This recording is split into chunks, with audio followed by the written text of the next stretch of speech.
Hi, today we're going to look at two reactions that alkenes undergo. So as I approach a reaction, I always first want to find the area of the molecule where the reaction is going to occur, and this is generally going to be a functional group that stands out. In this case, I'm looking at two alkenes. Just about any time I see a double bond, I want to be thinking as well that chemistry is going to happen across that double bond or on each side of the double bond. So here's what I mean by that. In the first reaction, I'm adding hydrogen. It's a hydrogenation of the alkene.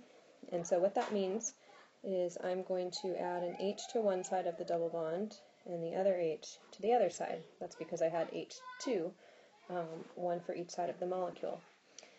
What happens is in this double bond, one of the bonds is available to be broken and share its electrons to form a new bond with the hydrogens. So my product ends up being that I have that same CH2, but now from the double bond I have an electron, and on the other side from the double bond I have an electron, and then each hydrogen has brought an electron in to share also.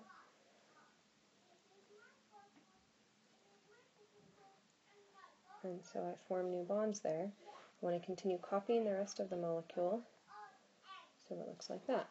If I clean that up a little bit, I could say that I have CH3, CH2, CH3, and I've gone from having an alkene to having an alkane down here with all single bonds.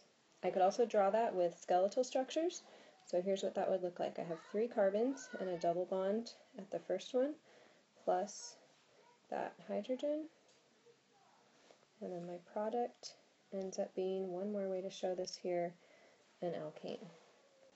The hydrogens seem to disappear, but basically what they did is they helped that double bond disappear as well. Looking at our second reaction, the hydration of an alkene, when I see an alkene, I'm thinking something's going to happen across that double bond, and then when I see water, I'm thinking I am hydrating, and I split it up as an H and an OH to add to the double bond. The OH is always going to prefer to add to the middle of the molecule, so that's how I know to put it there in the middle of the molecule. Those are going to add on just like they did above, so I would end up with CH2. The double bond has gone away because it's going to share electrons to form those new bonds. CH, CH3, here's the OH, the H has bonded here, the OH has bonded here, and if I rewrite that, that would end up being CH3 to CH and an OH and a CH3. To draw that with a skeletal structure, I had my initial alkene plus the water,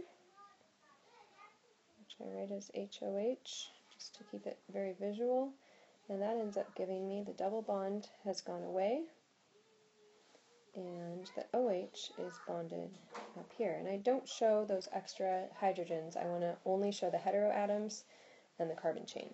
So there you have it, the hydrogenation and the hydration of alkenes.